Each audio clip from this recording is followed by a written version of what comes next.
Twitter पर पिछले 2 दिनों से उर्फी जावेद हैशटैग टॉप पर ट्रेंड कर रहा है।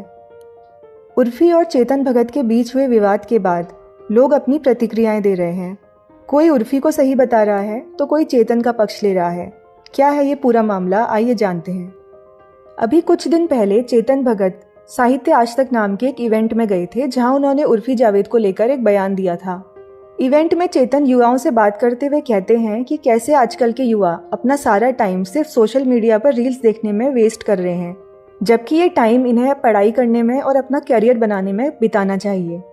बातों बातों में चेतन उर्फी का भी नाम लेते हैं और कहते हैं कि लड़के रजाई में घुसकर उर्फी के वीडियोस देखते हैं। उर्फी ने कब कौन सी ड्रेस पहनी है, ये सब इन लड़कों को याद है, जैसे ये किसी इंटरव्यू में इनसे पूछा जाने वाला हो।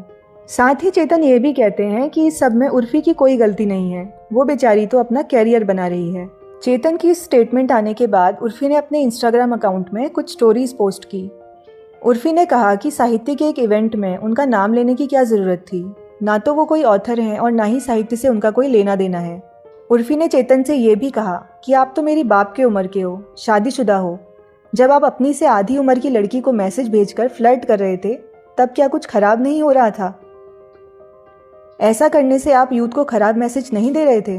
अपनी इंस्टाग्राम पोस्ट पर उर्फी ने यह भी लिखा कि तुम मुझ पर यूथ को भटकाने का आरोप लगा रहे हो, लेकिन जब तुम ये हरकतें कर रहे थे तो तब तुम्हें भटकाने वाला कौन था?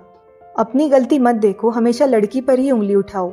मैं नहीं, बल्कि तुम जैसे लोग यूथ को बिगाड़ रहे हैं। साथ ही उर्फी ने चेतन भगत की व्हाट्सएप चैट्स के भी कुछ स्क्रीनशॉट अपनी पोस्ट पर लगाए। ये चैट 2018 की हैं, जब ट्विटर पर बहुत सी लड़कियां अपनी मी टू स्टोरी शेयर कर रही थी।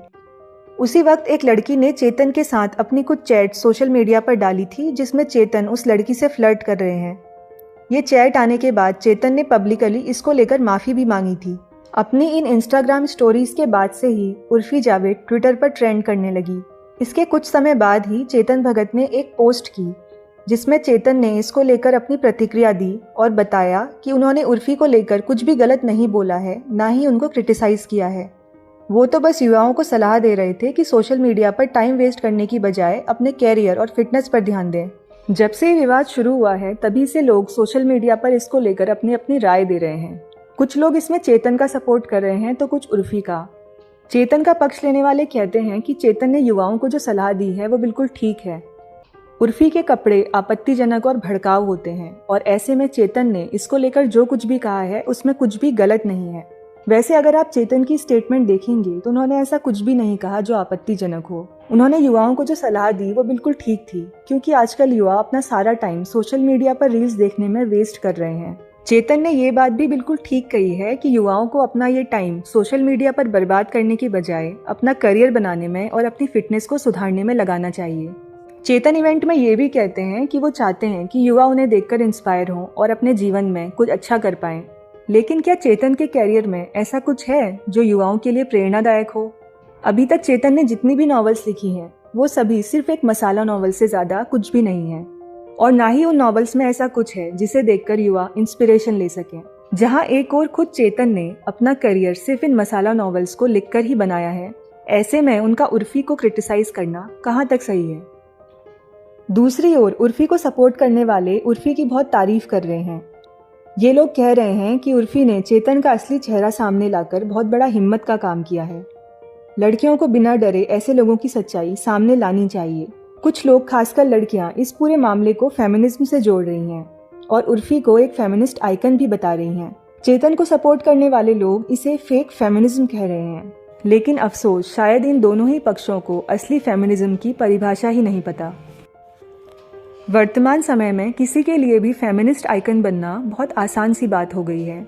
कोई भी लड़की अगर छोटे कपड़े पहनकर सामने आ जाए और विमेन एम्पावरमेंट की बातें करने लगे तो लोग उसे फेमिनिस्ट आइकन मानने लगते हैं। लेकिन शायद इन लोगों को नहीं पता कि फेमिनिज्म इतनी छोटी चीज़ नहीं है। इतिहास की महान फेमिनिस्ट को अगर आप देखें तो उन्होंने बहुत बड़ी बड़ी लड़ाइयाँ लड़ी हैं, जिसके बाद उन्हें एक आइकन माना गया, चाहे फिर वो बेटी फ्रिडान हो या ग्लोरिया स्टाइनम। इन महिलाओं ने अपना पूरा जीवन महिलाओं के हक की लड़ाइयाँ लड़ने में लगा दिया, और ये आजकल के सोशल मीडिया वॉर्स की तरह कोई छोटी मोटी लड़ाइयाँ नहीं थी, ये बड़ी लड़ाइयाँ थी, जैसे महिलाओं के वोटिंग के अधिकारों की लड़ाई, अबॉर्शन के अधिकार की लड़ाई, अगर आपने इतिहास की महान फेमिनिस्ट को पढ़ा है तो ये आप जानते होंगे कि ये सभी महिलाएं औरतों के ऑब्जेक्टिफिकेशन के सख्त खिलाफ थी। इनका उद्देश्य था कि समाज में सभी महिलाएं शिक्षित हों, वो अपने ज्ञान और अपने कौशल के बल पर जानी जाएं, ना कि अपने शरीर के बल पर।